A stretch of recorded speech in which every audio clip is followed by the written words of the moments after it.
Okay, so here we are with this week's market snapshot. What's happened in the Northern Virginia real estate market in the last 7 days in under 5 minutes. Here we go.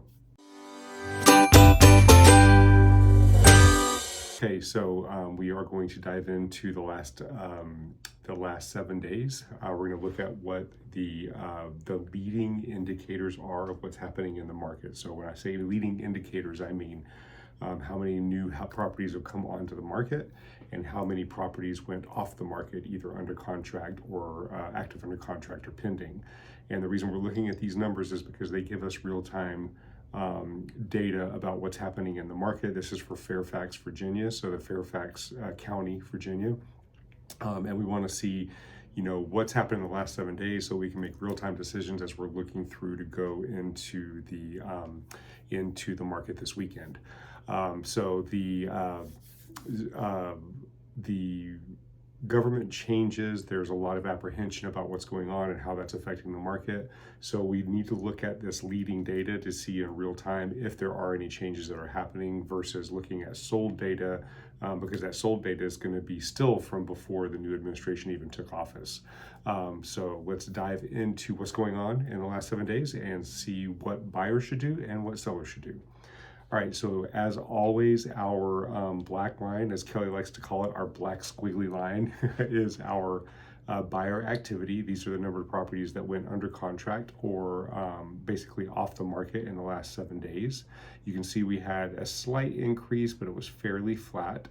And then as far as the inventory is concerned, you can see that we had a little bit, this is the green line here for inventory, you can see that we had a little bit of an increase, a little bit steeper than what we did for buyer activity.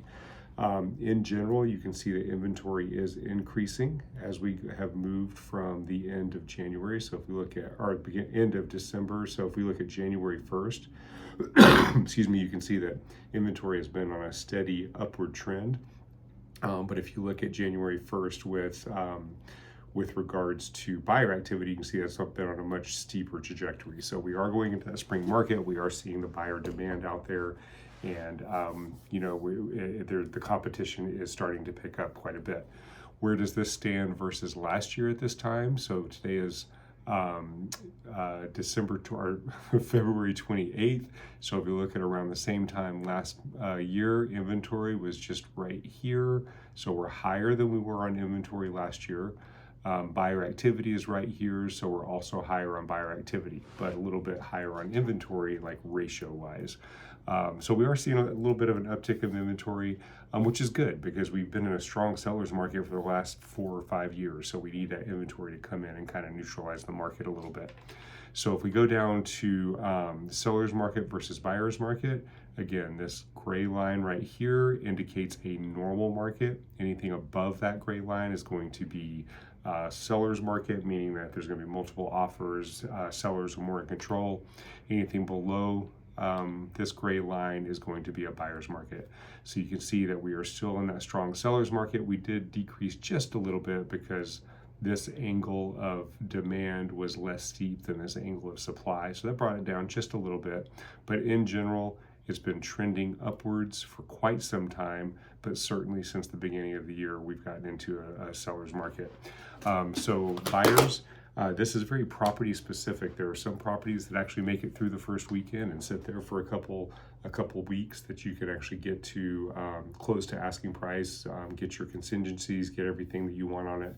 But then there are other properties that when they're present well and they're priced appropriately, they're getting, we've seen as high as 36 offers. So it's been getting a little bit crazy out there. So buyers, you just need to be very strategic with each individual property. Talk to your agent, have your agent have open communication with the seller's agent so that you can know what is important to the sellers and know what the offer situation is looking like.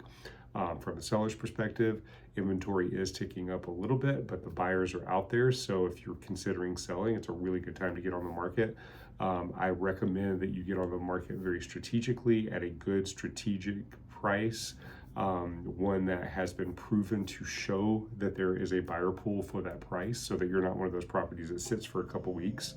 But if you come on at the right price and the right condition, You should have no issue getting top market value for your property and getting multiple offers. Kelly and I would be happy to sit down with any of you to discuss your situation individually, whether you're a buyer or a seller. And just please feel free to reach out and let us know. And if you happen to know anybody who's looking to buy, sell, or invest in real estate in the next 6 months, please forward their information to us. We'd be more than happy to consult with them as well.